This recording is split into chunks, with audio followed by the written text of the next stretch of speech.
Maka ada hal yang kedua yang harus kita lakukan, yaitu dibaharui dalam roh dan pikiran dan mengenakan manusia baru. Kalau yang tadi kan menanggalkan ya, ini step by step ya.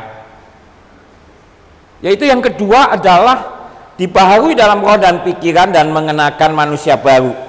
Dan ayat tadi berkata demikian, saya ambil cuplikan sebagiannya. Efesus 4 ayat 23 dan 24 berkata, supaya kamu dibaharui di dalam roh dan pikiranmu dan mengenakan manusia baru yang telah diciptakan menurut kehendak Allah di dalam kebenaran dan kekudusan yang sesungguhnya.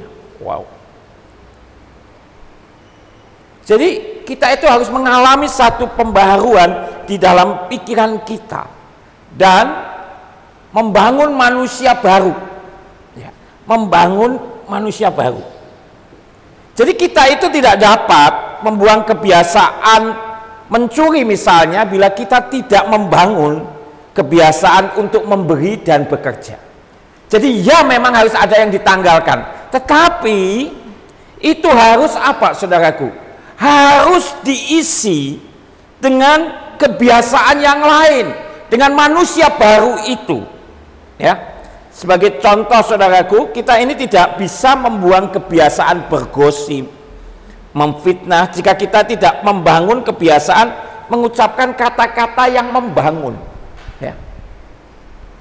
Menurut penelitian ya, kenapa para perempuan itu lebih cerewet dari laki-laki?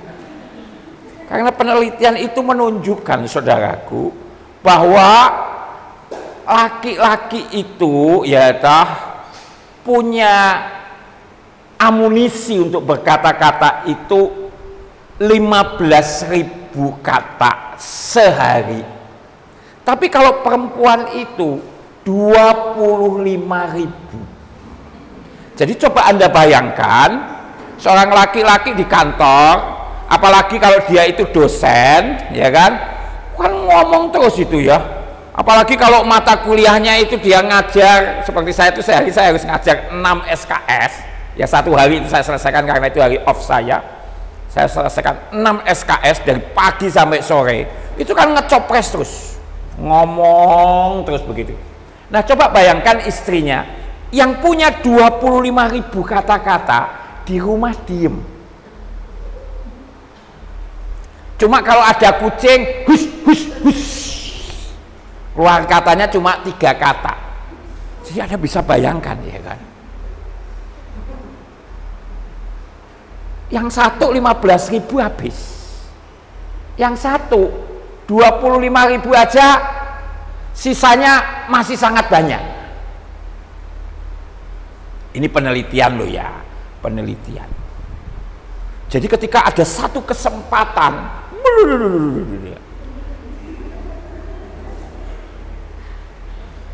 nah makanya ya toh kalau begitu ya sebetulnya yang paling efektif untuk bersaksi itu kaum perempuan ya. Nah ini buktinya lebih banyak ibu-ibunya daripada bapak-bapaknya. Bapak-bapaknya sudah kehabisan mitra liur ya toh. Tapi perempuannya kan masih banyak, jadi bersaksi ya. Nah itu harus diubah begitu gitu ya toh. Karena memang natur kita itu kan begitu ya toh. Waduh, kita kalau ibu-ibu itu ya toh sudah gitu ya toh. Namanya ngerumpi begitu ya. Tuh. Rasanya itu dunia hanya kita yang hidup gitu ya, yang lain mah terserah.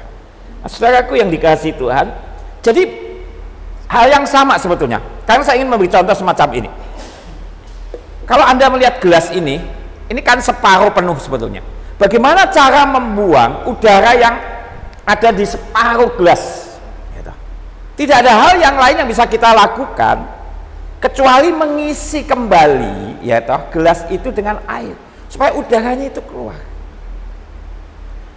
Nah, saudaraku yang dikasihi Tuhan, sehingga kita itu akan mempunyai apa yang namanya gaya hidup manusia baru. Nah itu gaya hidup. lifestyle kita. Ya. Lifestyle kita. Ini menjadi sesuatu yang sangat penting. Karena sebagai anak-anak Tuhan yang dipanggil untuk apa? Memberitakan perbuatan-perbuatan yang besar dari Allah. 1 Petrus 2 ayat 9. Kita harus menunjukkan kepada dunia ini satu gaya hidup yang berbeda. Dan itu ditunjukkan oleh Tuhan Yesus. Tuhan Yesus berkata apa? Kalau engkau ditampar pipi kirimu, firman ngomong apa? Kasihkan yang kanan. Kita ditampar nih ya. Wah, begitu. Firman Tuhan ngomong apa? Ditampar pipi kanan, kasihkan yang. Ngomongnya bagaimana? Sesuai firman Tuhan. Yang satu ini juga.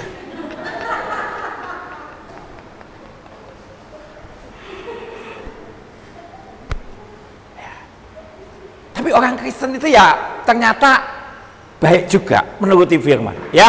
Jadi ketika ditampar, wah begitu, kanan, yang kiri belum, wah lagi kan orang emosi kan. Ya, tapi kita enggak, sudah toh, kita pegang lehernya dan gitu. Kita balaslah berkali lipat itu orang. Orang ajar itu orang. Kita kadang-kadang berpikir, aduh Tuhan, ngiring Tuhan kok nggak enak ya. Tapi saya mau katakan dengan jujur, hidup dalam dosa jauh lebih sulit dan tidak enak. Dan pasti ujungnya akan menuju kepada kebinasaan.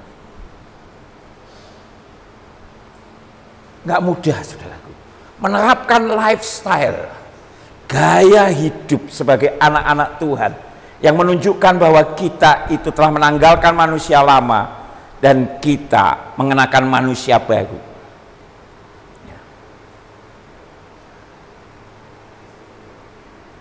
Oleh karena itu, panggilan ini adalah panggilan yang memang tidak mudah, saya katakan. Makanya kalau kita belajar ya, bagaimana hamba Tuhan saja, kalau saya seminar di hamba Tuhan, di pendeta ya ini ada Bu Lidiana tentu mengalami dan teman-teman juga yang lain. Jadi pendeta itu, saudaraku, hidup itu seperti ikan di akuarium. Tahu ya, ikan di akuarium bisa di sana ke sini dilihat. Ya, serba salah kadang-kadang. Seorang pendeta, kalau saya pas khotbah ya di penabisan pendeta juga, seringkali kalau khotbahnya terlalu panjang, jemaat mulai berkata, ini pendetaku muter-muter, khotbahnya kepanjangan. Tapi kalau pendek, saudaraku, ini pendetaku kelihatannya kurang persiapan.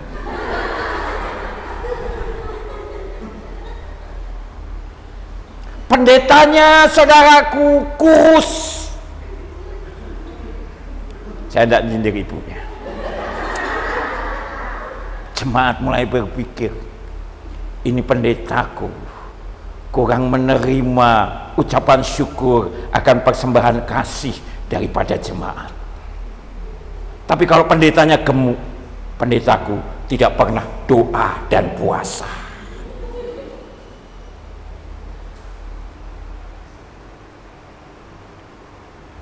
Pendetanya, saudaraku, gak punya anak, dibilang ini kelihatannya pendetaku dikutuk Tuhan, gak punya anak. Tapi kalau pendetanya banyak anak, kelihatannya pendetaku nafsunya besar. Serba salah, mau model apa aja jadi salah. Itu loh, bahkan ya saya itu sering memberi ilustrasi. Kalau seorang pendeta tinggal di dekat gereja seperti Bu Lidiana, kalaupun punya anjing, itu anjingnya harus anjing pendeta. Beda dengan anjing yang lain. Jadi saudaraku, kalau ibadah dimulai, anjing pendeta itu tidak boleh menggonggong.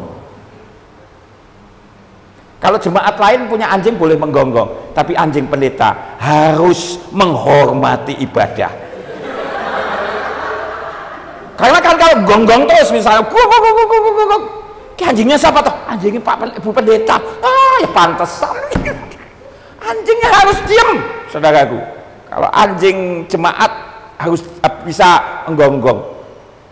Kalau anjingnya pendeta harus ikut ibadah. Serba salah, saudara. Nggak mudah. Ya.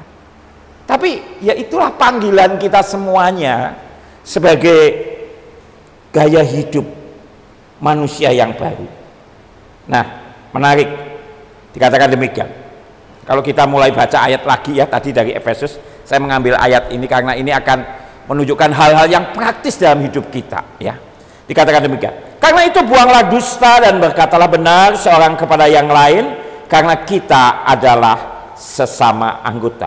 Tadi saya katakan buang dusta, bohong, dan berkatalah benar seorang kepada yang lain. Kita mengubah ya, akan segala dusta itu menjadi sebuah apa? Kebenaran. Masa kita kalah sama lagu? Jangan ada dusta di antara kita. Masa anak Tuhan kalah, saudaraku, ya kan? Tidak boleh dong, ya. Firman itu segalanya dan yang utama, gitu kan?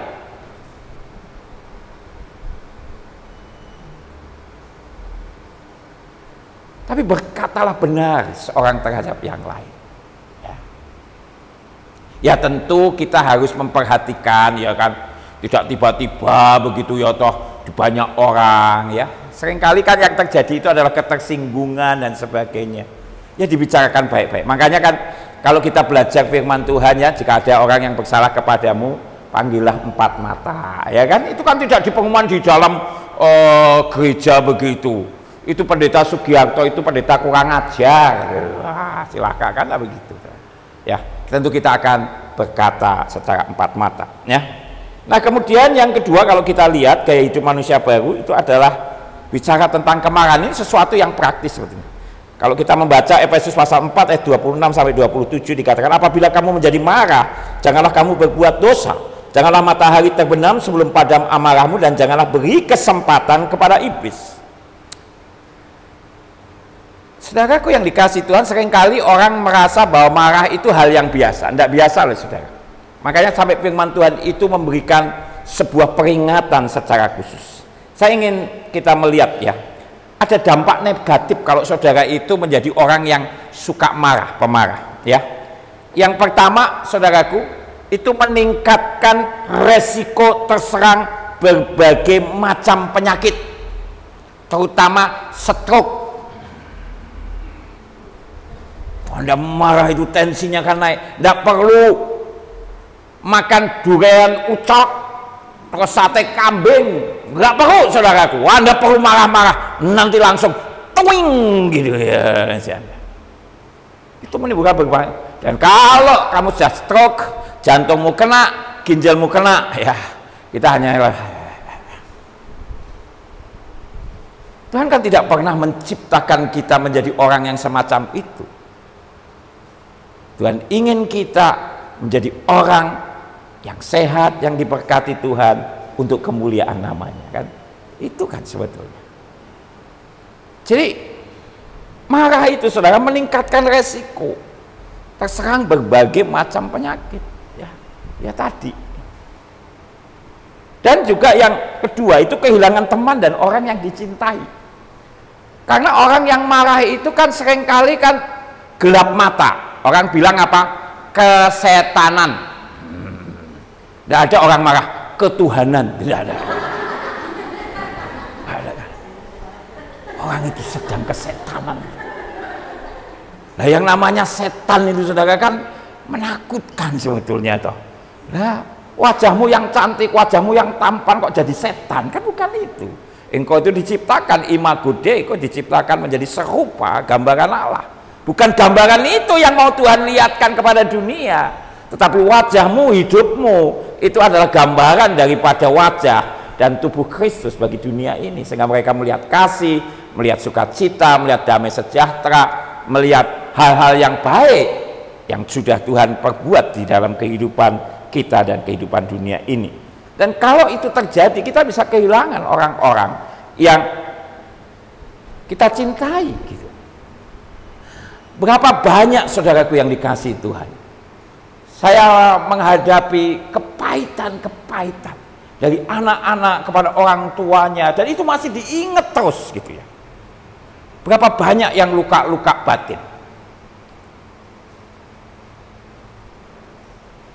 Dalam berbagai acara retret pemuda dan mahasiswa, saya zaman dulu, saya sudah khotbah itu kelas 3 SMA, saya sudah keliling ya, kelas 1 malah saya sudah khotbah, saya sudah keliling kemana-mana gitu ya.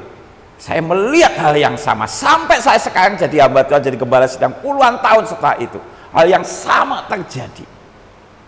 Ada luka-luka batin yang begitu luar biasa.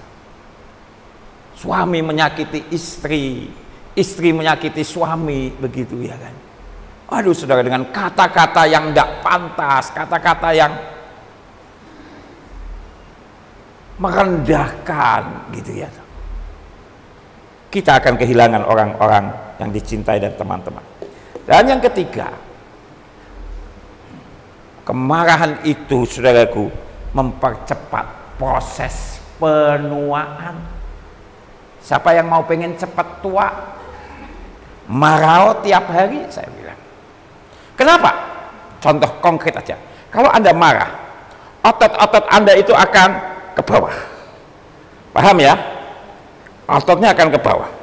Kan tidak ada orang marah, kamu tidak mungkin saudara. Hei, matamu di mana? Kali kan orang, matamu di mana? Di sini. Tapi kalau bisa marah saudara, dia balas marah lagi kan. Tapi sadarilah itu akan mempercepat proses penuaan. Padahal ada banyak orang saudaraku pengen tetap awet muda ya toh. Dan tertawa itu membuat kita awet muda, tersenyum. Karena apa? Ini diangkat gitu ya. Kalau Anda tidak pengen marah tapi pengen cepat tua, gampang. Digini-gini terus tiap pagi gitu ya. Nanti saya jamin Anda gini-giniin setahun, nanti 10 tahun engkau akan kelihatan lebih tua.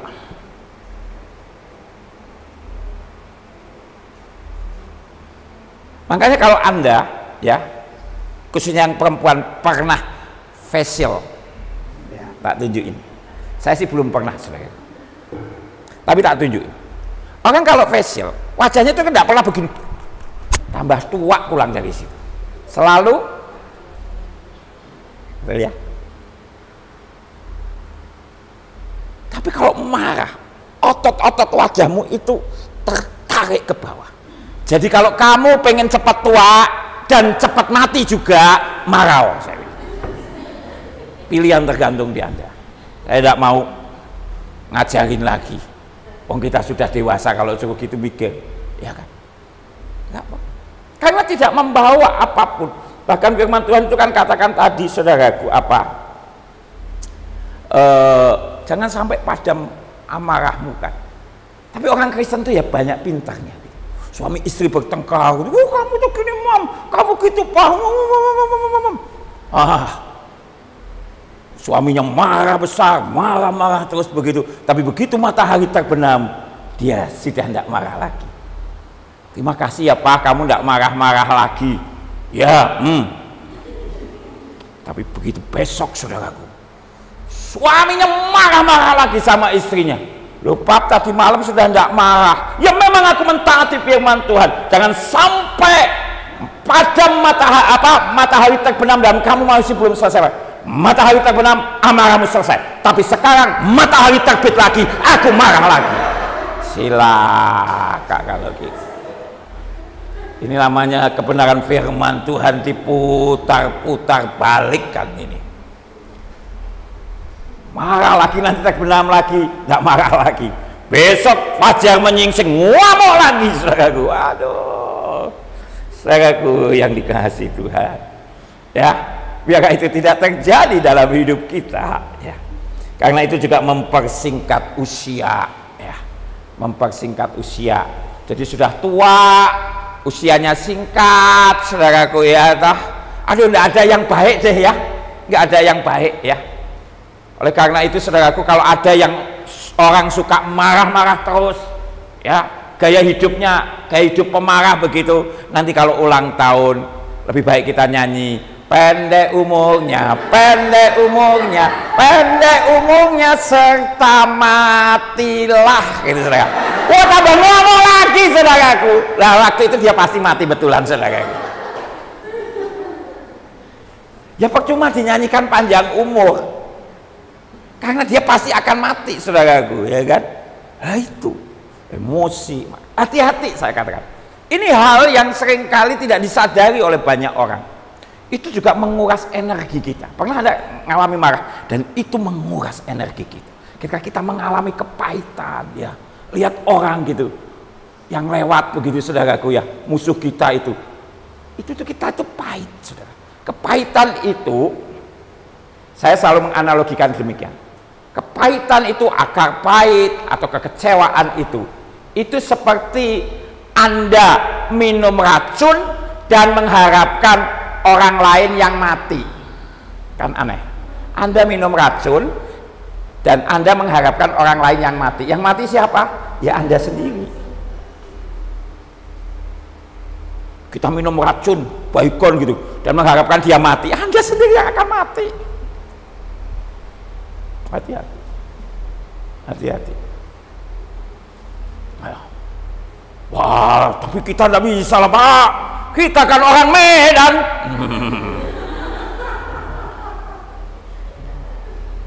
Horas Pak.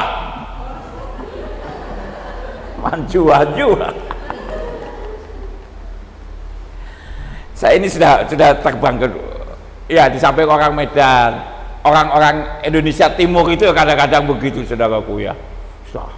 Wajahnya hitam gempal begitu ya. Waduh. Kalau saya KKR di NTT, di Kupang gitu ya, di Maluku, waduh saudaraku ya,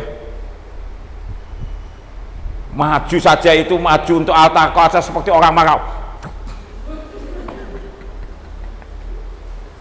Ya tapi ya saya tangani baik-baik. Ya, mereka hatinya dilembutkan. Oke, jadi hati-hati ya, dan juga itu menyebabkan keguguran ya. Khususnya untuk kaum perempuan ya, jangan marah-marah. Keguguran itu loh saudara. Bisa. Karena orang marah itu kan untuk menunjukkan itu kan suaranya lantang, keras. Kamu itu bagaimana? Nah itu menekan di sini. Dan itu bisa membuat keguguran. Dan meningkatkan juga penggunaan alkohol dan obat-obatan terlarang.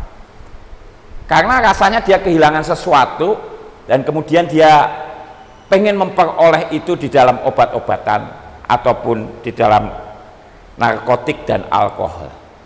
Padahal makin mereka hidup dengan alkohol, mereka akan makin tidak bisa mendapatkan kepuasan. Contoh ya, saya pernah konseling, ada satu orang pengguna narkoba. Saya tanyakan, saya perlu tanyakan bagaimana pengalaman, kenapa sih orang itu kok pengen narkoba ya? Wah Pak, pertama kalau pakai narkoba itu Pak, seperti naik Pak ke langit, kayak kita itu punya sayap Pak. Wah enak, nyaman begitu ya, lihat langit berarak-arak. Tapi kalau pengaruh obatnya sudah habis, itu Pak seperti dari langit itu jatuh ke bumi. Nah, coba bayangkan mak bem begitu saudara. Waduh, nah, jangankan jatuh dari langit saudaraku, wong kita jatuh dari kursi saja kita kesakitan banget ya kan ya. Jatuh dari ranjang aja bisa kesakitan ya. Ini jatuh dari langit. Makanya ketika mereka mereka sakau begitu ya, waduh saudara, untuk mengembalikan kesakitan mereka, untuk kembali lagi ke sana. Jadi mereka rela membunuh, rela juga mencuri untuk mendapatkan obat-obatan. Jadi mengerikan sekali. Saya selalu bilang, hidup dalam dosa jauh-jauh lebih mengerikan. Dan yang selanjutnya itu adalah bagaimana gaya hidup manusia baru. Dalam Efesus 4 ayat 28 kalau kita baca selanjutnya, orang yang mencuri janganlah mencuri lagi, tapi bakal ia bekerja keras dan melakukan pekerjaan yang baik dengan tangannya sendiri, supaya ia dapat membagikan sesuatu kepada orang yang berkekurangan. Nah, di dalam Alkitab ada satu contoh orang semacam ini. Dulunya dia adalah mencuri, menipu orang, dan ini namanya adalah Sakeus. Kalau Anda membaca dalam Lukas pasal 19 ayat 8, ketika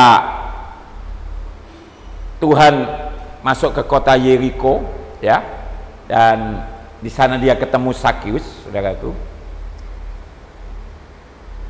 Lalu Yesus berkata, aku akan mampir ke rumahku, disitulah terjadi pertobatan.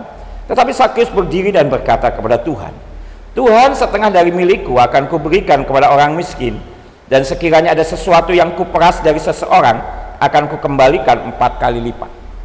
Pada zaman Yesus hidup, jabatan seperti Sakeus adalah kepala pemungut cukai. Itu adalah jabatan yang sangat strategis. Oleh karena itu, saudaraku, jabatan ini dilelang.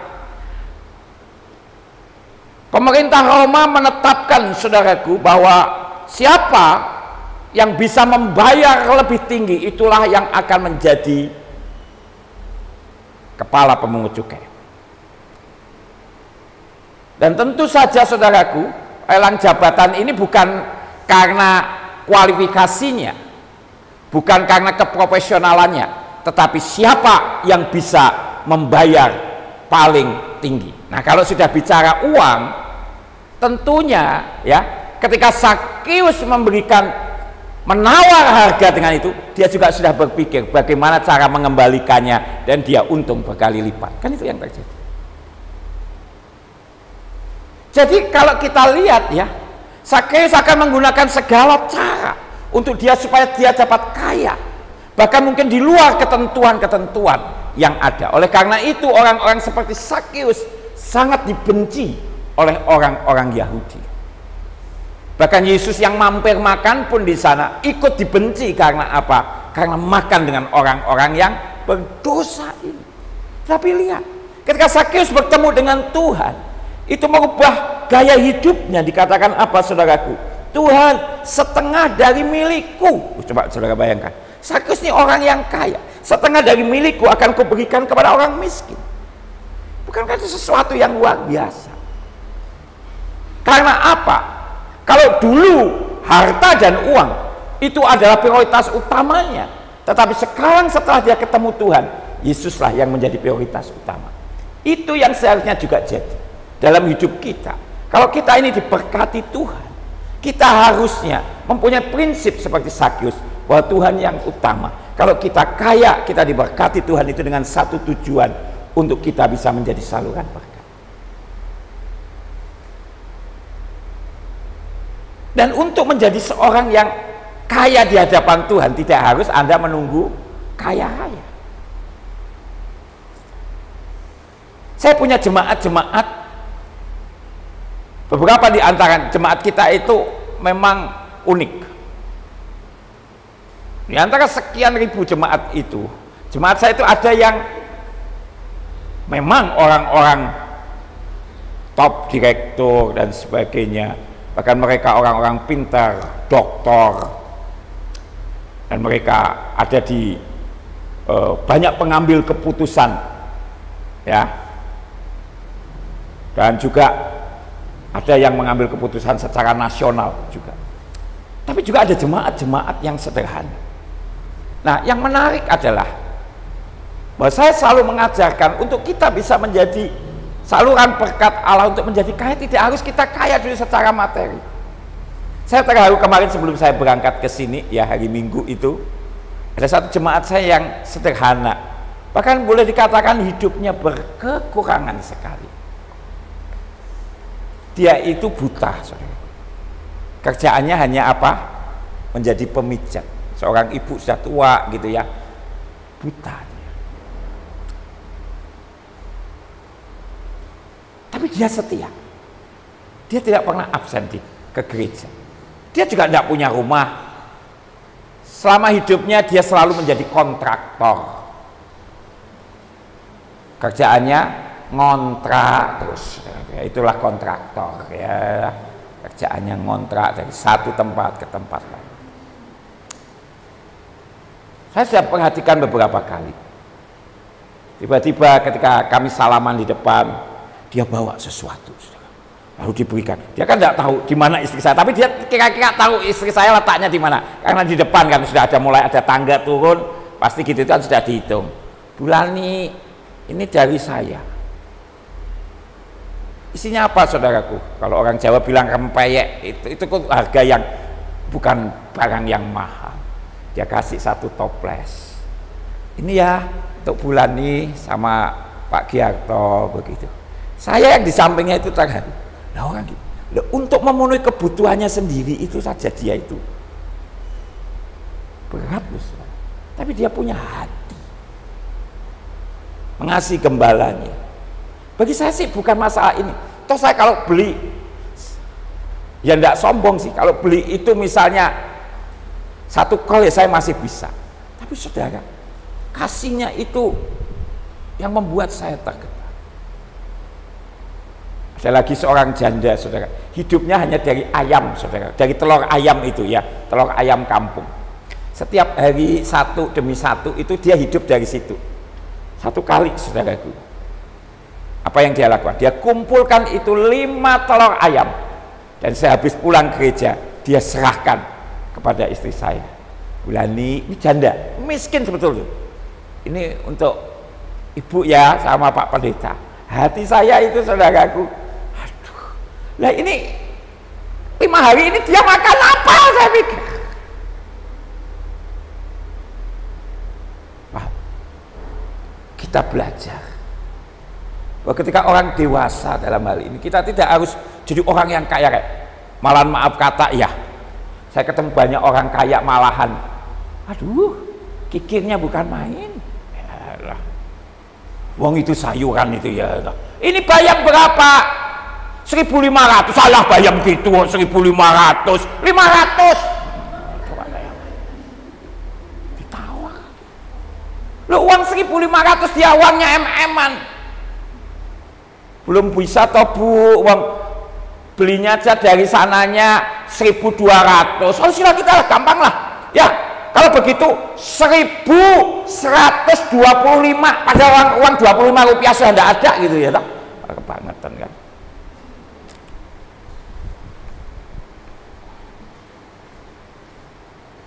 Orang kaya itu tidak ditentukan seberapa dia punya kekayaan. Orang kaya di dalam Tuhan adalah orang yang memberi bagi pekerjaan Tuhan dan kemuliaan. Makanya kan Anda saya lihat kan, ketika janda miskin itu mempersembahkan 2 peser, saya tahu 2 peser itu adalah uang yang paling kecil pada waktu itu ya.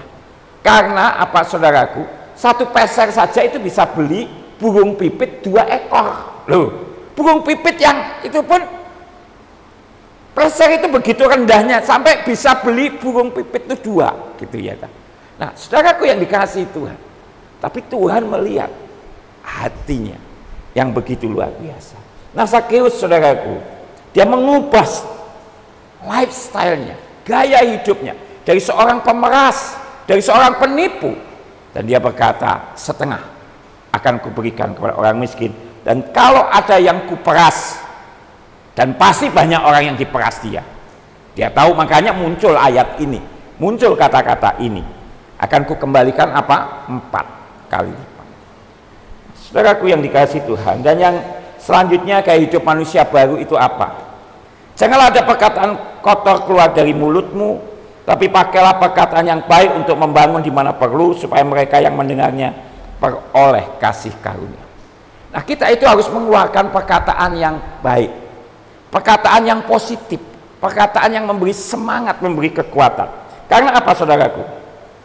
Seorang peneliti dari Universitas Chicago di Amerika, namanya Dr. John Cacioppo, itu dia mengatakan demikian, kalimat negatif itu memberikan efek besar terhadap otak. Dampak ini disebut negatif bias. Karena itu kalimat negatif akan lebih membekas di ingatan dibanding pujian. Ya, dibanding pujian. Anda itu boleh ya, muji teman Anda, wah kamu itu hebat, kamu itu cantik, kamu itu luar biasa, kamu ini pintar, ya. Tapi satu kali saja engkau ngomong kalimat yang negatif, kamu itu nggak ada artinya. Langsung sudah, yang baik, yang hebat itu rontok semua, yang diingat itu, percaya enggak? Sampai hari ini saudara ingat apa? Yang jelek kan kadang-kadang dalam otak kita. Apa yang dikatakan orang tua kita, teman kita, suami kita, istri kita gitu ya. Padahal mungkin selama ini ngomong yang lain itu yang baik-baik gitu ya. Hilang. Ini yang namanya, saudaraku, negatif bias itu. Jadi mari kita memberikan perkataan-perkataan yang membangun, yang positif begitu ya. Bullying itu sudah menjadi sesuatu yang sangat-sangat mengerikan gitu. Dan itu membekas. Ada satu jemaat saya cerita, dia itu untung ya kita sudah selesaikan dia mulai percaya diri. Dia itu dibullying dari SD. Waduh. Dan akibatnya dia itu kalau sakit sedikit, waduh, pusingnya bukan main, menjadi orang yang pemarah begitu ya. Tetapi setelah menemukan Kristus dan kita bimbing untuk menjadi gaya hidupnya menjadi berubah. Sekarang walaupun menghadapi apapun dia percaya. Wajahnya berubah, wajahnya tetap imut-imut saudaraku ya. Walaupun usianya sudah 50 tahun, kalau Anda saya perkenalkan dia, Anda berpikir usianya baru 30 tahun. Karena ada sebuah perubahan. Lifestyle-nya berubah. Saudaraku yang dikasihi Tuhan, oleh karena itu Roma pasal 6 ayat 13 lebih lanjut berkata, sebagai kesimpulan dari semuanya, dan janganlah kamu menyerahkan anggota-anggota tubuhmu kepada dosa untuk dipakai sebagai senjata kelaliman, tapi serahkanlah dirimu kepada Allah sebagai orang-orang yang dahulu mati tetapi yang sekarang hidup, dan serahkanlah anggota-anggota tubuhmu kepada Allah untuk menjadi senjata-senjata kebenaran.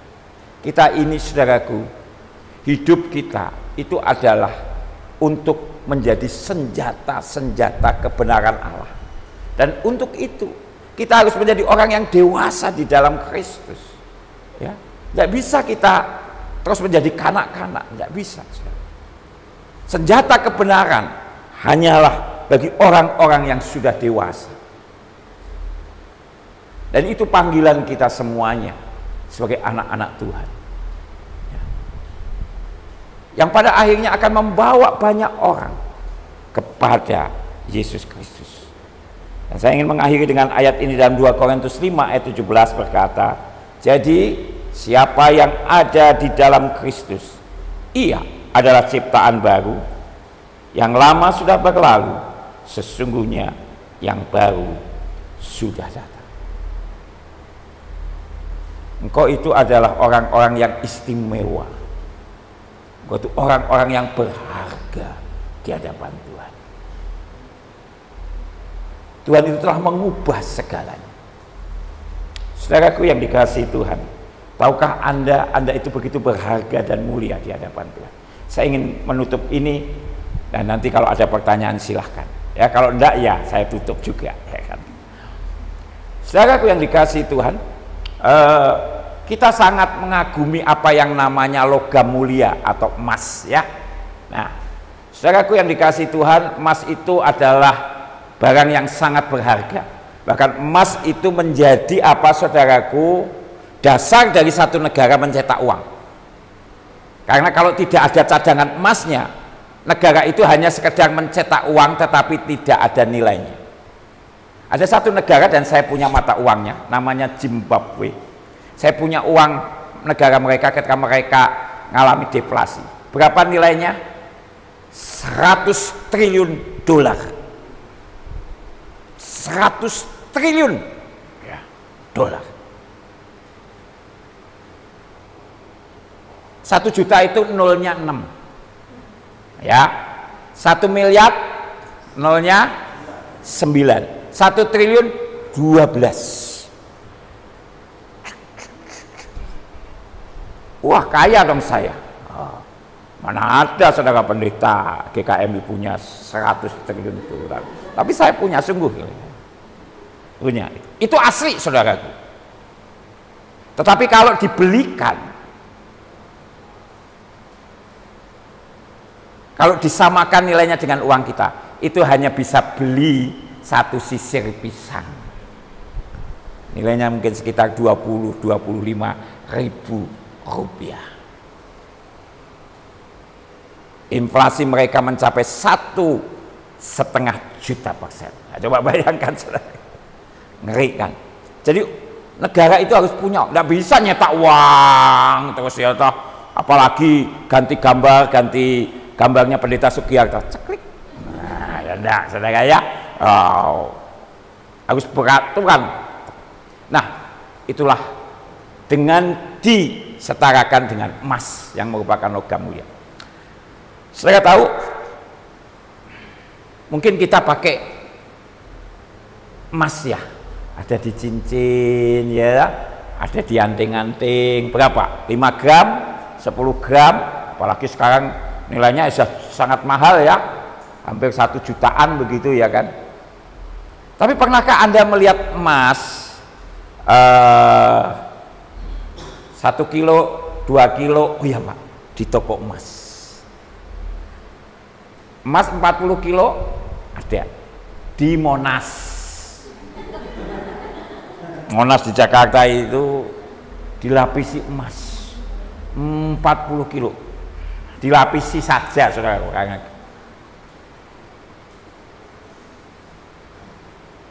Kebetulan salah satu yang melapisinya saya kenal, nyumbang. Nah, tapi kalau emas saudaraku 1 kuintal, 1 kuintal itu 100 kilo. Saya kemarin sebelum kesini saya diminta seseorang orang kaya punya pabrik dan sebagainya untuk mendoakan apa? Karena mereka sedang mencari emas orang tua mereka yang tidak diketemukan. Berapa kilo? 5 kilo di rumahnya gitu. Jadi waduh saudara, pendeta itu kadang-kadang urusannya ya kayak gitu-gitu saudaraku ya. Anjing hilang datang sama Pak Pendeta gitu ya. Emas hilang ya datang sama Pak Pendeta. Suami hilang dia datang saudaraku. Pak, suamiku pergi meninggal, mencintai kuntilanak. Ya saking jengkelnya saudaraku ya. Saudaraku yang dikasih Tuhan. Belum ya? 1 ton. Tapi saya dan istri pernah saudaraku melihat dengan mata kepala gundul saya sendiri, bukan pakai gundul orang lain saudaraku, yaitu emas seberat saudaraku apa? 5 ton. Betul-betul emas, bukan di film. Ada di mana? Emas itu ada di Bangkok, di sebuah tempel yang namanya The Golden Temple di Thailand. Waktu itu saya masih sangat muda dengan istri saya, kita baru saja menikah, ceritanya honeymoon. Nah, salah satunya pergi ke sana karena ada apa tur ke sana, ya sudah lah. Nah ternyata dimasukkan itu, saya lihat di saudaraku ya, emas 5 ton dalam bentuk patung. 5 ton saudaraku. Cuma saya itu bayangkan ya, emas 5 ton itu ya, kalau dipakai jadi anting-anting, apa ndak kupingmu jebol gitu. Dibuat kalung saudara, apa ndak lehermu patah gitu. Dan ya saya ini nak matematika kurang bagus, matematika saya selalu 6 terus ya, nah agama 9 saudara. Makanya saya jadi pendeta saudara. Tapi istri saya baik agama maupun matematikanya pintar, makanya dia itu jadi akuntan ya, jadi akuntan. Dia lulusan Master Business Administration MBA, jadi akuntan, makanya di sinode dia lebih banyak bicara, melayani di bidang keuangan, baik pada waktu itu wakil bendahara maupun menjadi dewan pemeriksa keuangan sinode kita. Saya bilang sama dia masih jadi akuntan waktu itu, saya bilang, sayang, coba dihitung, dikeluarkan kalkulatornya. Kenapa harus bawa kalkulator ke luar negeri, ngitung kalau mau beli dikuskan, dikalikan dulu. Itulah orang Indonesia. Halo, ya oke. Hitung, punya hitung begitu saudaraku. Lalu dia bilang, sudah keluar sayang. Berapa nilainya? Saya bilang, nolnya enggak cukup.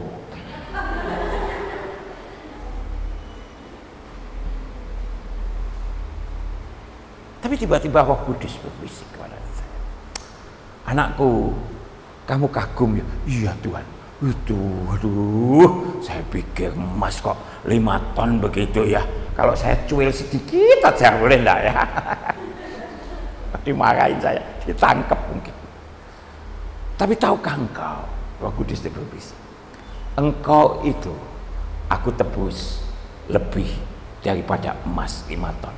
Lalu Tuhan tunjukkan ayat dalam 1 Petrus 1 ayat 17 dan 18 bahwa kamu telah ditebus dari cara hidupmu yang sia-sia, bukan dengan emas atau perak, melainkan dengan darah yang sangat mahal, yaitu darah anak domba Allah.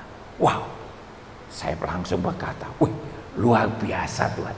Jadi aku lebih daripada emas 5 ton. Jadi saya keluar dari tempel itu sambil berkata, minggir, emas lebih dari 5 ton mau lewat. Dan saya mau katakan itu bukan hanya saya, tetapi setiap kita ya, apalagi yang badannya dikaruniai lebih berat ya lah. Itu lebih dari emas 5 ton. Jadi sekarang bilang kanan kirimu, engkau lebih daripada emas 5 ton.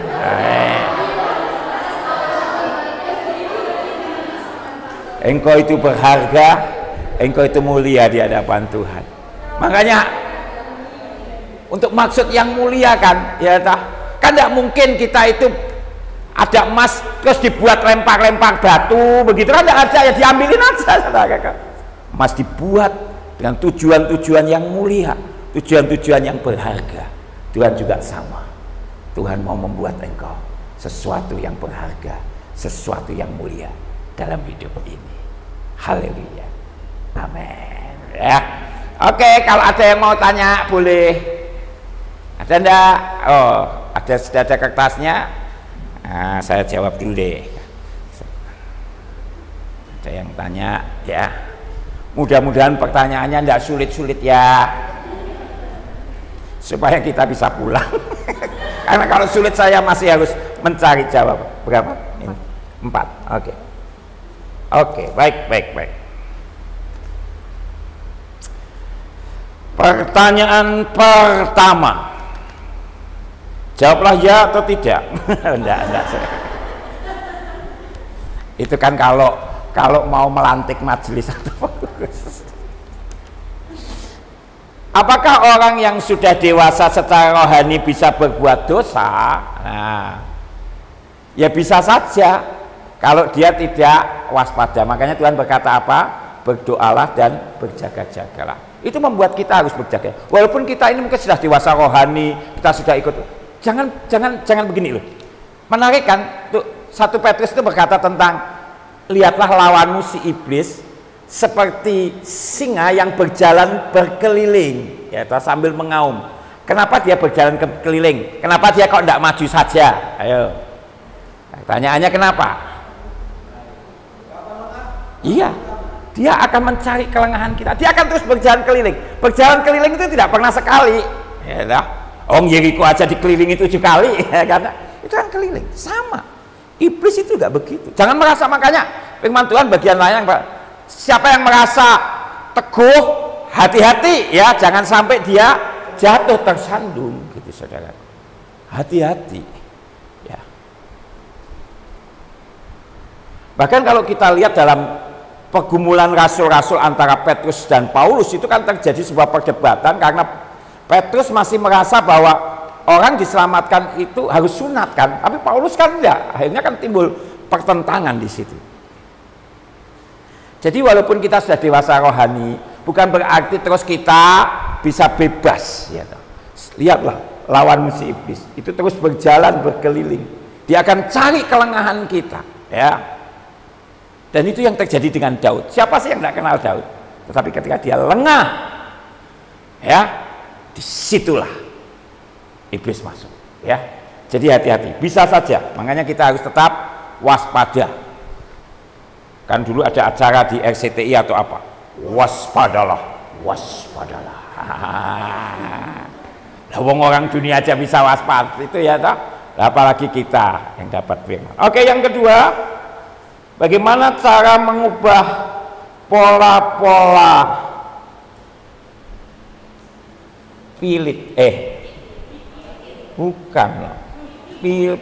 pola kikir. Nggak, agak sulit nih, karena gini, kalau saya baca, kalau saya tidak buta huruf loh ya, bagaimana cara mengubah pola hidup ya, pola pikir. Lah wong L sama K kok kayak L ya, tak pikir kok pola pilit ya, pola pikir. Melakukan firman itu susah. Bagaimana cara mengubah pola pikir kemudian melakukan firman itu susah? Tidak tahu, ini satu pertanyaan disambung atau dua ya. Mengubah pola pikir, bagaimana mengubah pola pikir ya, seperti tadi, sebenarnya simple, diisi yang baik. Makanya firman Tuhan berkata kan, apa yang benar, apa yang sedap didengar, apa yang suci, apa yang patut dipikirkan, pikirkanlah semuanya itu. Kita harus berpikir ya seperti itu, berpikir sedemikian rupa, berpikir sesuatu yang positif. Tapi kalau pikiran kita itu sedikit-sedikit negatif, ya susah ya. Nah, melakukan firman itu susah.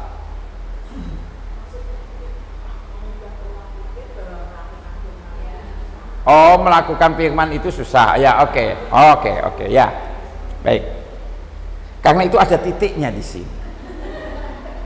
Jadi bagaimana cara mengubah pola pikir, titik. Melakukan firman itu susah, titik. Karena saya itu dulu pernah ngajar dosen bahasa Indonesia di sekolah Alkitab. Jadi, dan saya adalah direktur media kita ya, direktur berita GKMI dulu sebelum pada awal-awalnya. Oke. Jadi bagaimana cara mengubah pola pikir, melakukan firman itu susah. Saya pikir firman Tuhan itu tidak susah. Tidak susah, saudara. Melakukan dosa itu susah. Contohlah, berbohong itu gampang apa susah? Susah, saudara. Karena kalau engkau sekali berbohong, engkau akan berbohong yang lain. Engkau akan nutupi kebohongan yang lain. Misalnya, boleh dia tanya, loh, kemarin kamu kok enggak ke gereja? Aduh Bu, di rumah itu soalnya saya sakit. Nah, lalu Bu Lidiana ketemu lah sama adikmu. Loh, katanya kakakmu kemarin tidak datang ke gereja sakit. Enggak Bu, malah pergi sama temennya Bu. Nah, lalu ketemu lagi lah kita. Loh, kemarin katanya kamu tidak sakit, tapi kamu pergi sama temanmu. Bohong kok kamu? Enggak Bu, saya tidak bohong, betul Bu. Saya memang sakit lalu diantar teman saya gitu loh ya, ke rumah sakit. Lah temanmu siapa? Si A. Lah Bu Lidiana ketemu si A. Loh, katanya kemarin kamu ngantar si A ke rumah sakit. Hasilnya bagaimana? Pikirannya hamba Tuhan kan positif gitu loh ya. Apa Bu? Enggak om, saya sama dia pergi mancing kok. Anda lihat ya, satu dusta tutupi lagi dusta. Lah apa hidupmu itu apa akan penuh dengan dusta? Dan kau hidup dalam 1001 dusta, kan tidak. Hidup, saya mau kata, nah ini yang harus kita ubah pola pikir. Melakukan firman itu jauh lebih mudah daripada kita hidup dalam dosa. Percaya saya. Hidup dalam perselingkuhan itu apa mudah? Enggak, saudaraku. Biayanya banyak. Masa Anda ada cewek, Anda tidak punya duit dia tetap mau? Enggak mau, mana ada mau, saudaraku. Makanya kalau itu kan yang dicarikan yang bos-bos. Anda harus berdusta terhadap istri, harus berdusta terhadap suami dan sebagainya. Melakukan dosa jauh lebih sulit, tapi melakukan firman. Kalau Anda berterus terang, ya, walaupun itu salah, katakan kita salah dan kita katakan terus terang dan kita mohon ampun, selesai sampai di situ kok. Tapi kalau Anda enggak, Anda akan terus dikejar-kejar, dikejar-kejar. Rasa bersalah, diintimidasi. Dan seringkali kalau kita tidak hati-hati, perkara yang kecil akan membawa kita kepada masalah-masalah yang jauh lebih besar. Kasus Sambo itu menunjukkan itu. Anda lihat, tahu ya, dari rasa tidak senang, rasa cemburu atau apapun lah saya katakan, akhirnya menjadi sebuah pembunuhan, dan pembunuhan juga merusak semuanya, ya. Istrinya harus juga ditahan, anak-anaknya ndak itu. Ini pelajaran bagi kita. Saya selalu katakan, hidup dalam dosa. Tapi kalau waktu itu, ya tak, oke, bagaimana itu diselesaikan, waktu itu selesai, ya sudah, ya kan. Tetapi sayang tidak. Yang ketiga, orang dewasa berani menyampaikan kesalahan sekitarnya. Tapi bagaimana kalau sekitarnya nggak mau dikoreksi, padahal sudah mengganggu orang lain? Apa yang harus kita lakukan? Sekitarnya tidak mau dikoreksi. Bagi saya begini, yang penting itu kita itu melakukan bagian kita, ya kan? Melakukan sebuah penyampaian kebenaran. Ya, orang itu kan bisa nerima, bisa tidak. Itu bukan urusan kita lagi. Itu bukan tanggung jawab lagi kita. Saya selalu katakan, kan firman itu berkata, kalau kita itu, ya, ada orang berdosa, ini biasanya dalam penginjilan ini biasa. Kalau orang itu berdosa, tidak kamu ingatkan, ya toh, dosanya ditanggung kamu loh ya. Tapi sebaliknya, kalau kamu sudah mengingatkan dan orang itu tetap hidup dalam dosa, kesalahannya ditanggung orang itu sendiri. Jelas ya di sini ya.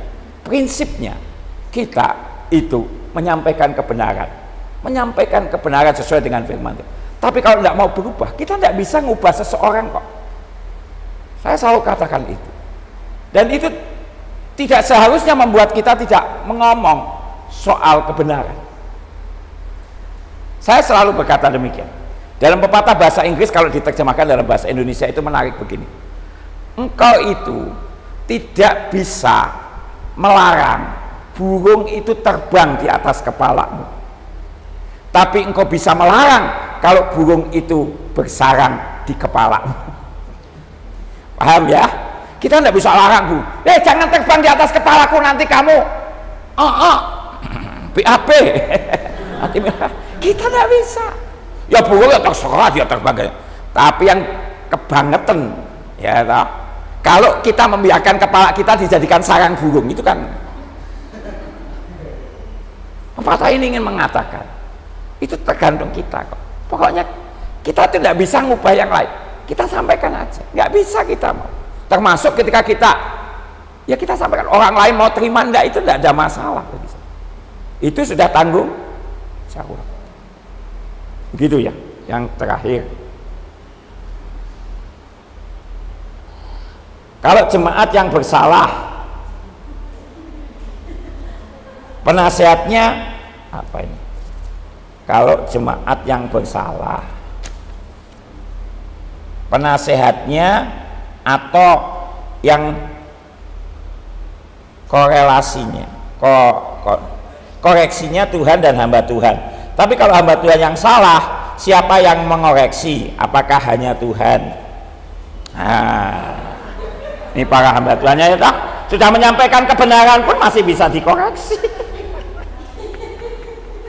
Nah, inilah hamba Tuhan. Apa yang saya katakan tadi kan betul lah. Anda sudah menyampaikan kebenaran, ya, belum tentu itu bisa diterima dengan baik dan itu dianggap salah. Tapi begini, ukurannya gini, kita itu begini, hamba Tuhan juga manusia, itu yang harus kita ingat. Apakah semua hamba Tuhan benar? Enggak. Ada banyak hamba Tuhan sesat, dan saya ngomong dengan terus terang, ada banyak orang yang begitu glamor di media sosial dengan gereja-gereja besar. Saya tahu apa sebetulnya yang sedang terjadi di dalam. Tapi toh saya tidak pernah ngomong. Tetapi artinya begini, itu menunjukkan bahwa hamba Tuhan pun tidak kebal dari, termasuk saya. Termasuk saya. Saya juga bukan tidak kebal. Bukan kebal terhadap segala itu. Nah, bagaimana? Tentunya ya kita berdoa sama Tuhan itu yang pertama, ya toh. Kan kita punya Tuhan. Ya. Biar Tuhan sendiri, ya toh, yang akan memberikan sebuah petunjuk. Anda itu sebagai jemaat, Anda harus mendoakan pendeta Anda, bukan hanya sekedar dia bisa khotbah dengan baik, melayani dengan baik, tetapi juga supaya dia terus berjalan dalam kebenaran. Seorang hamba Tuhan butuh itu. Dan selalu saya katakan ya, dalam setiap pelayanan saya selalu mengatakan kepada jemaat saya, dukung dalam doa, ya, karena saya tahu ini bukan pekerjaan mudah, apalagi ada KKR kesembuhan ilahi di beberapa hari ke depan ini ya. Ada yang di Aceh, ada yang di sekitar kota Medan gitu ya. Dan itu nggak mudah, saudara. Doakan. Jadi seorang hamba Tuhan pun perlu yang namanya dukungan doa. Butuh kasih, butuh passion di dalam pelayanannya dia. Nah, kemudian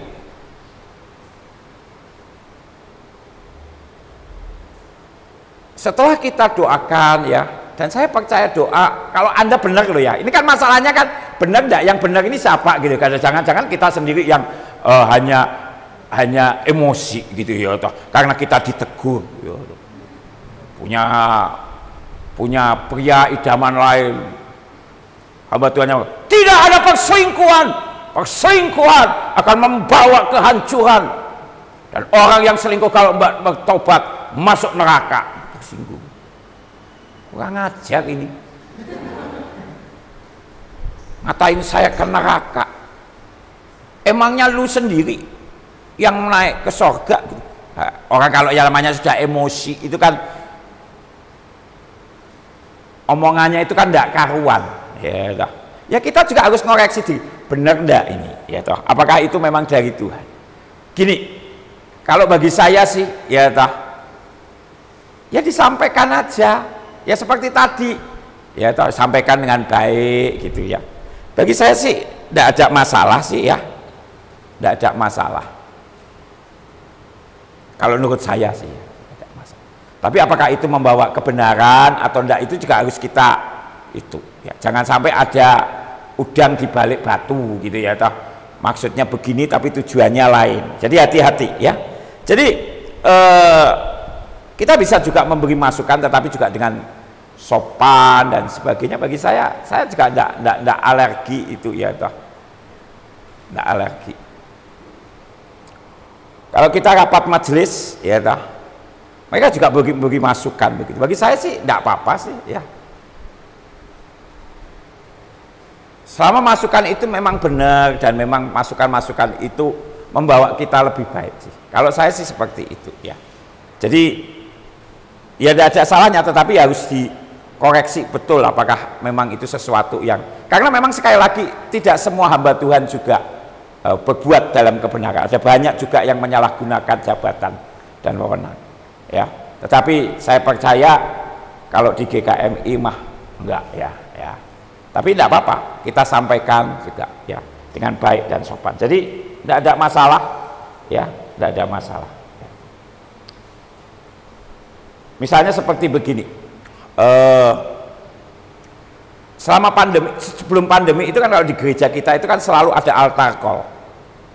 Jadi dalam ibadah itu ada altar call yang sakit itu. Tapi selama pandemi karena situasinya tidak memungkinkan, kita off kan. Lalu beberapa teman berkata, Pak, apa enggak baik dimulai lagi? Nah, saya pertimbangkan, saya bawa ke dalam doa dalam Tuhan. Ya enggak apa-apa itu. Oh iya ya, itu juga saya mungkin diingatkan gitu. Karena kalau maju itu kan waktu saya lebih capek doain mereka satu-satu gitu ya kan. Nah, mungkin ada kedagingan saya juga. Saya bilang ya oke, kita mulai minggu depan. Ya, enggak apa-apa, enggak ada masalah sih bagi saya. Ya, itu mungkin pandangan saya. Oke, 4-nya sudah selesai ya. Saya harap ini akan menjadi berkat bagi Bapak Ibu Saudara sekalian ya, bahwa kita itu adalah orang-orang yang istimewa, orang-orang yang berharga. Kita itu harus dewasa ya, dan dewasa itu adalah bahwa kita ya sama seperti orang dewasa lah. Orang dewasa itu tidak selalu bahkan meminta, tetapi dia selalu memberi ya. Nah itulah ya, kita juga memberikan karunia, talenta, waktu kita, apapun ya, untuk pekerjaan Tuhan di tempat ini. Dan saya percaya ya, oh masih ada 2. Oh Ibu satu lagi ya. Ya Bu, boleh Bu, silahkan.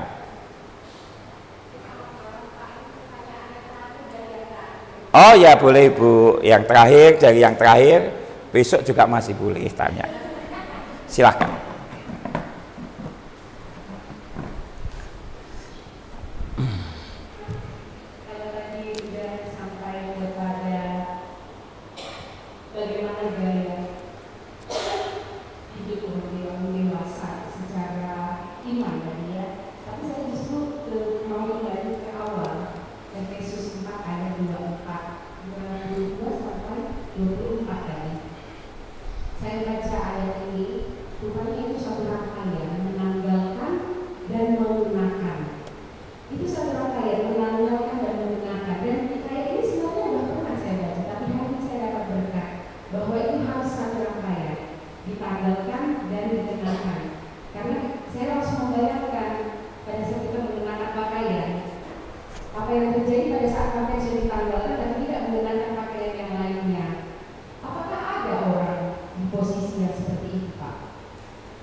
Ya, terima kasih Ibu ya. Baik, pertanyaan yang bagus ya.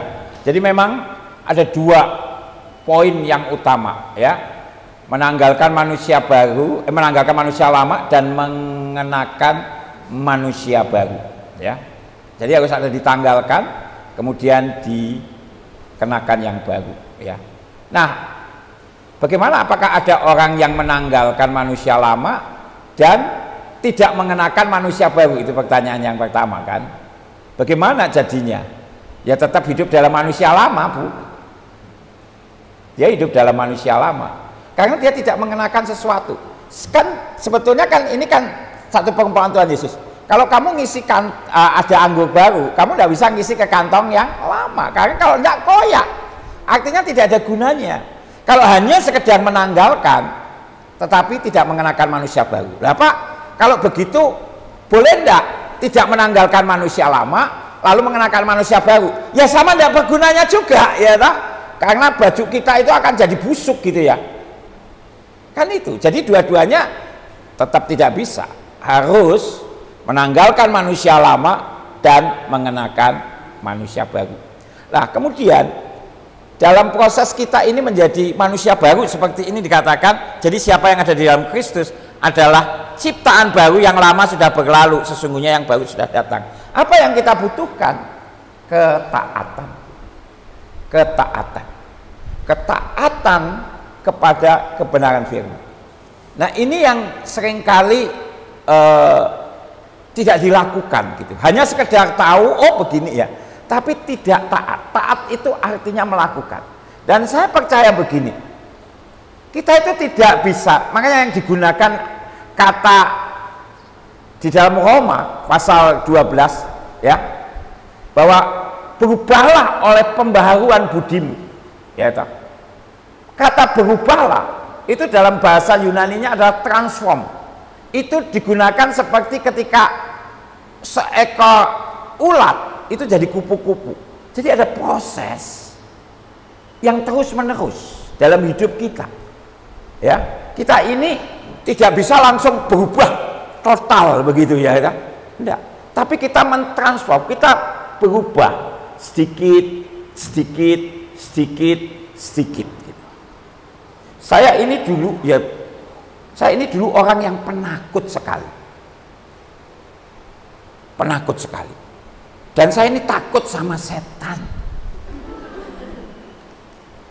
Karena mungkin dulu saya pernah diajak nonton papi saya film horor. Nah, zaman dulu kalau nonton film itu, zaman dulu itu kalau sekarang kan jam 3, jam 5 selesai. Kalau dulu filmnya diputar terus. Jadi selama orang masih di bioskop itu ya dia bisa nonton terus gitu ya. Jadi masuknya mau jam berapa terserah gitu ya kan. Zaman dulu kan seperti itu. Nah, jadi saya ini orang yang penakut. Oleh karena itu saya itu sebetulnya tidak mau menjadi hamba Tuhan, jadi pendeta, tidak mau saya. Kenapa? Karena kalau jadi pendeta itu tuh saya takut ya. Pertama sama setan, kedua sama orang mati. Karena itu hubungannya dekat sekali. Jadi kalau saya nanti kan saya bayangkan gitu ya toh, orang mati gitu ya kan. Kita kan pendeta ya kan harus melayani kan, pasti itu kan ya satu kali ya. Kan terbaring begitu ya toh. Kemudian saya masih tidak mau lihat wajahnya, mungkin ya saya mimpin agak jauh begitu dari peti mati begitu. Tapi kan tibalah saatnya firman Tuhan bisa disampaikan dan minyak akan diberikan ya toh, sebagai rasa penghormatan. Lah saudara, kalau saya pegang minyak begitu ya toh, kan saya harus dekat ke peti matinya, kan tidak bisa gitu, so kurang ajar gitu namanya. Saya dekat begitu ya. Dan saya mulai kan, dan saya itu takutnya apa? Kalau yang mati itu ketika saya mulai begini, lalu dia mulai begini, saudara, Shalom Pak Pendeta. Aduh, silakan saya pikir ya, bagaimana Pak Pendeta? Sehat-sehat. Dan yang kedua itu saya takut sama setan. Setan itu kan bentuknya, kalau yang di Indonesia itu kan mengerikan ya. Misalnya kuntilanak itu kan bolong dari sini sampai sini ya toh. Genderuwo tidak pernah mandi katanya, leak gitu, itu mengerikan semua itu. Atau pocong begitu ya kan. Tapi kalau setan luar negeri itu kelihatannya bagus. Dracula misalnya, pakainya cat jas, tinggalnya di istana. Itu saya penakut. Tapi saya tidak katakan saya tidak maulah jadi hamba Tuhan. Ya, tapi hari ini itulah pelayanan-pelayanan yang saya harus lakukan ya. Bukan hanya berhadapan dengan mereka secara roh, tapi juga berhadapan dengan orang-orang yang punya kuasa gelap. Satu kali di satu kota di Jawa Tengah, saya KKR Kesembuhan Ilahi, ada sekitar 6.000 orang waktu itu di gor. Saya tidak tahu, tiba-tiba ada seseorang duduk di sana dan tiba-tiba dia muntah darah. Saya masih khotbah waktu itu. Saya lalu beri kode tim saya, ya, karena kita biasanya kalau KKR begitu itu satu bis gitu berangkat, ya, melayani mereka. Saya bilang kasih kode dan mereka sudah tahu kode saya. Itu dilayani kenapa gitu? Saya pikir mungkin dia sakit sehingga dia muntah darah. Selesai ibadah selalu saya tanyakan laporan tim, bagaimana itu kenapa gitu. Setelah semua selesai, waduh Pak, itu tadi bukan sakit Pak. Loh kenapa? Dia mencoba mencelakai Bapak. Loh kenapa? Saya bilang, dia rapal ilmunya Pak, dia mantranya dia rapalkan untuk nyerang Bapak, dan dia serang beberapa kali itu menurut pengakuannya. Nah, terus tidak mempan sama sekali, dia bilang seperti ada tabir, dan waktu saya temui memang orangnya begitu, ada tabir, jadi seperti membalik kembali, sampai pada akhirnya dia ambil keputusan, dia mengeluarkan mantra pamungkasnya. Itu mantra yang paling ampuh dan membuat orang bisa langsung muntah darah, bukan hanya sekedar jatuh tapi muntah darah. Tetapi hal yang sama terjadi, dia melihat dan dia merasakan ada sebuah tabir yang tidak kelihatan, tidak kasat mata, tapi itu bening begitu, dan ketika dia lempar lagi ilmunya itu balik, dan karena itu ilmu pamungkasnya, dan itu akan menyebabkan seseorang yang dikenai muntah darah, dia akhirnya kena sendiri. Wah, saya percaya bukan karena saya hebat, tapi kita punya Tuhan yang hebat, kita punya Tuhan yang luar biasa, dan itu yang beberapa kali harus kita hadapi ya. Ada dukun-dukun, jadi mereka itu punya ilmu yang luar biasa. Ada dukun, saudaraku, dia bisa kalau bersila, dia bisa di atas lantai. Ada banyak hal.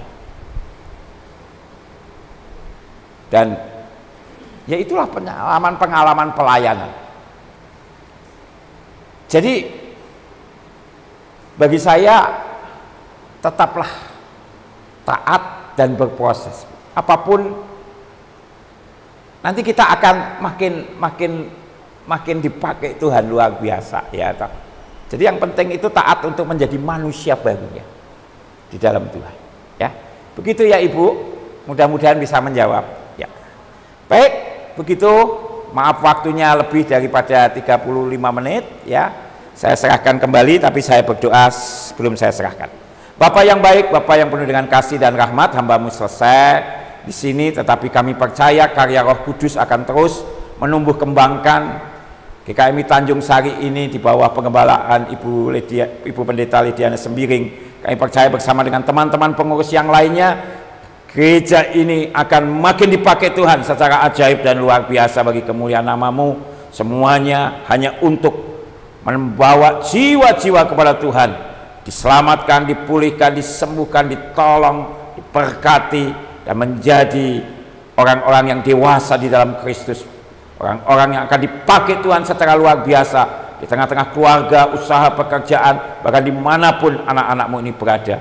Kekuatan dan urapan dari tempat yang maha tinggi menyertai mereka semuanya. Terima kasih Tuhan, dalam nama Tuhan Yesus kami sudah berdoa. Haleluya, amin.